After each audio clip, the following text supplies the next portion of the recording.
Yo, what's up everyone? Era Comics here. Today I'm going to be coming at you with another video review. I'm going to be going over my new comic book day pickups. I'm going to be letting you know what I thought about them, if they're good, they're bad, all that good stuff. But before we get started, I just want to fill you guys in. I'm going to start doing videos every Monday, Wednesday, and Friday. I'm going to do my best to release them towards the evening, just so it's more convenient for everybody else. I know a lot of people have been asking me if I'm going to start doing this on a consistent basis. And yes, so I'm going to do my new comic book day pickups, the reviews, other reviews, unboxings, but either way, it's going to be Monday, Wednesday, Friday. If I can do it on Tuesdays and Thursdays, I'll try and do that as well, but those 3 days are going to be a guarantee. Now, let's get started on what you want to see. First book, it's going to be Once and Future, number 6. It's the last issue of the series. I'm going to be honest. It was a dud. I thought the art was great. I thought the story itself was very good.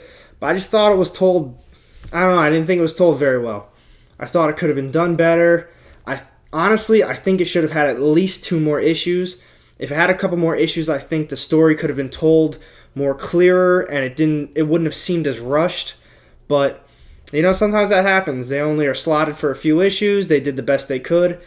But they did leave us off with one of those to be continued.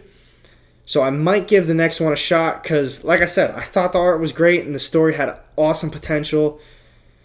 But it just felt like it was a letdown. So, my opinion, not that good of a story. Overall, to be honest, I didn't think many books this week were that good. I thought most of them kind of were slightly a letdown. Folklords number 3. Now, sadly, this is a book I've been talking up to people. I've been telling everyone you need to give it a shot, you need to try it out. It's a great story. However, number 3, another book, it was kind of a letdown to me. I thought number 1 and 2 were very good. I thought the stories were told very good, and it had great potential. However, this one was just moving so slow, and it felt like it could have been told in a portion of the entire book. They could have moved on with the story. They could have hit this new library that they were trying to, because I told you in my pickups, this story's about the folklords. This kid's on a quest. He wants to find us, and we find out after that whole story was pushed on that there's a library, a forbidden library, and that's where he's going to get all his answers. And honestly, that could have happened in that issue, but it wasn't. So in my opinion, another letdown. That's a shame. Next one, Family Tree. I thought this issue was great. So that's pretty cool. Another number 3 as well. So it's been a lot of number 3s this week. Maybe that's a reason things aren't too good. I don't know. But this one, great story. They progressed it very well. They did exactly what they had to do. And for Family Tree number 3, they brought in this whole, the daughter Meg, she's turning into a tree. She's got this disease or virus or something. They take her to some doctor in New York. They're trying to figure it out. And, I don't know, there's a mob that is keeping spy on this doctor because apparently she's treated other trees before. I don't know. But you kind of see this there's a tree family, or there's other people who are trees, and they can all kind of communicate with each other, or I don't know. They really didn't go too far in depth of it, but it was a very good story. The art, kind of lacking in my opinion. Not too much detail, but it goes very well with the story. So Family Tree number 3, big hit in my opinion. Next one, Basketful Heads number 3. Like I said, a lot of number 3s this week. This story, I thought was very good. I think overall they're kind of going not as horror direction that they initially were trying to, and it's kind of more I don't know, they brought a lot of comedy into it, and they're trying to crack some jokes, and they started off on a very serious note, and over the last couple issues they just kind of keep lightening up. And I don't know, I'm not really digging that. I don't think this should be a too overly funny story. But either way, June Brand, she's still trying to find her boyfriend Liam, and the issue starts off where the last one left off. Hacked off another head, threw that in the basket, now they're all talking, trying to get something together, and she's not handling it well. She makes her way to the police station where she either wants to turn herself in or, tell somebody something because, she's got this basket with dudes talking, and I don't know. She's trying to make jokes the whole time. Not jokes, but the heads were making jokes the whole time. And she gets her way to the police station.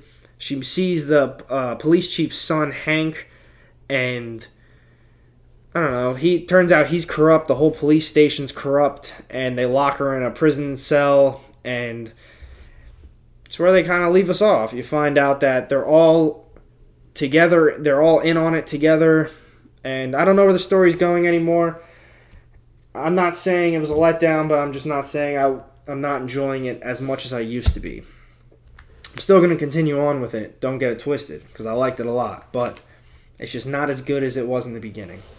Maybe it's just a number 3 thing. I don't know. Now, Amazing Spider-Man number 38. I thought this issue was very good. 38 issues deep. It might lighten up a little bit, but still going strong. It's a new arc. They brought in Chance Encounter. Silver Sable's still in it. She's healing.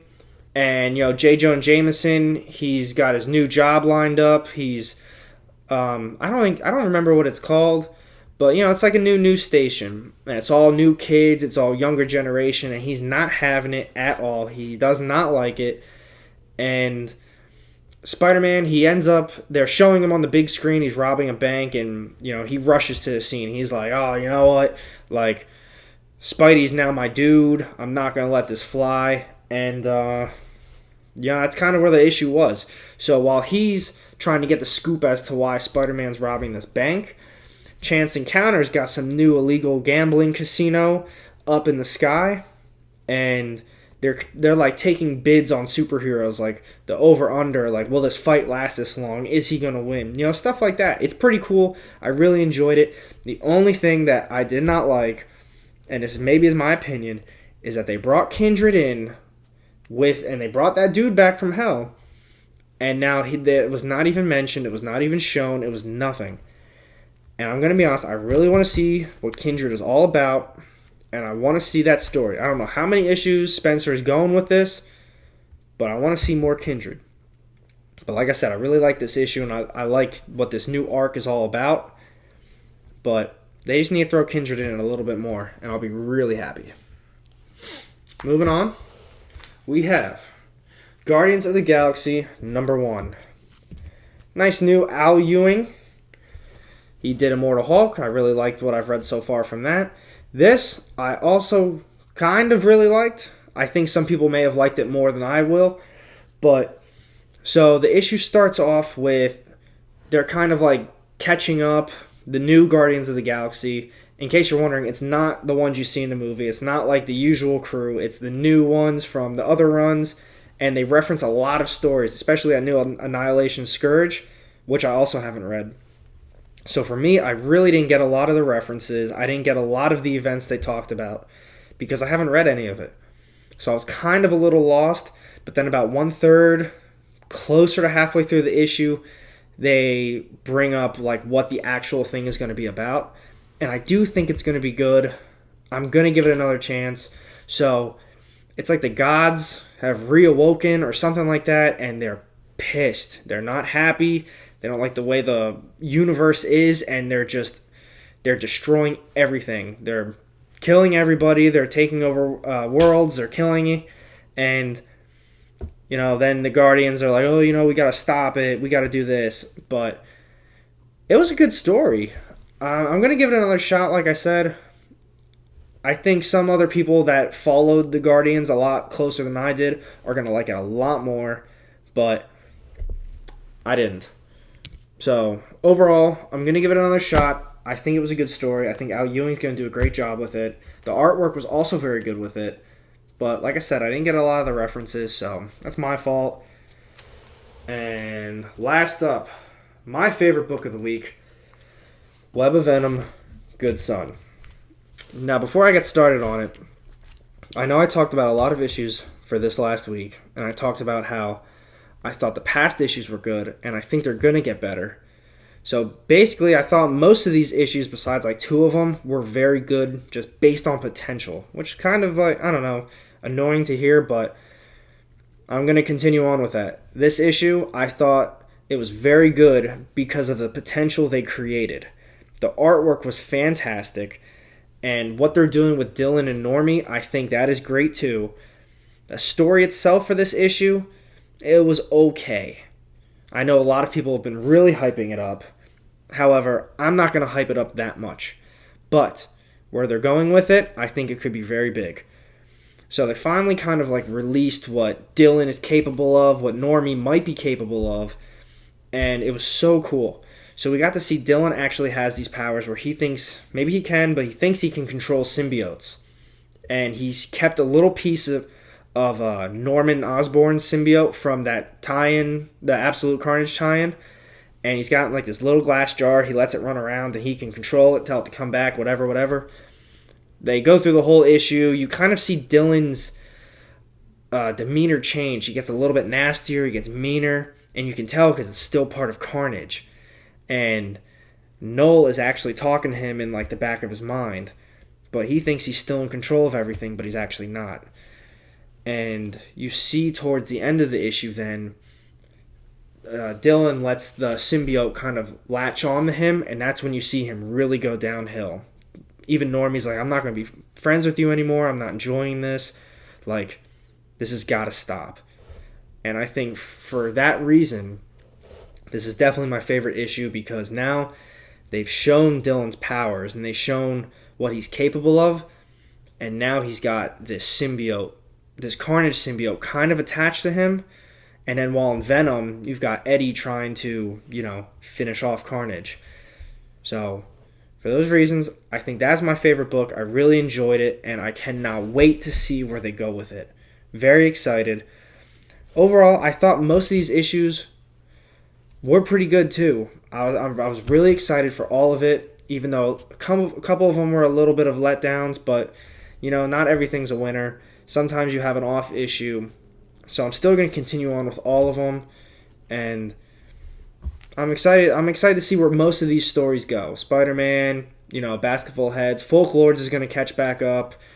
I know this was a one-shot, but at the very end it does say to be continued, so we're going to see more of that 100%.